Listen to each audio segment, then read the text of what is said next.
అంటే ఎన్టీఆర్ ఏంటి 9 నెలల్లో స్వీప్ 9 నెలలే ఆయన పార్టీ పెట్టింది, మొత్తం ఊడ్చి పారేశాడు. అసలు ప్రతిపక్షానికి అవకాశం లేకుండా చేశాడు. ఎవరు? ఎన్టీఆర్. లేకపోతే చిరంజీవి ఏం చేశాడు?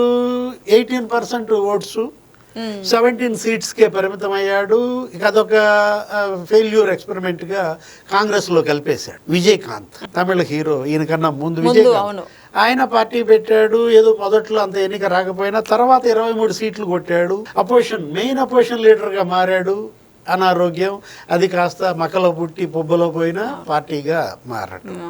జనసేన పవన్ కళ్యాణ్ మొదటి ఎన్నికల్లో దెబ్బతిన్నాడు. ఏదో ఒక సీటే గెలిచినట్టున్నాడు. అతను కూడా జగన్ వైపు వెళ్ళిపోయాడు. రెండో సీట్లో మొత్తం పోటీ చేసినవన్నీ రెండోసారి 100% స్ట్రైక్ రేట్ తో గెలిచాడు. డిప్యూటీ సీఎం అయి కూర్చున్నాడు. ఈ చెప్పిన వాటన్నిటికీ భిన్నంగా ఇవాళ విజయ్ ఏది అసలు మామూలుగా కాదు. ఇది ఏది అటు ఎన్టీఆర్ లాగా అంత గొప్ప విక్టరీ కాదు. ఇట్లా మిగతా వాళ్ళలాగా ఏంటి ఇట్లా కాలగర్భంలో కలిసేటట్టుగా కాదు.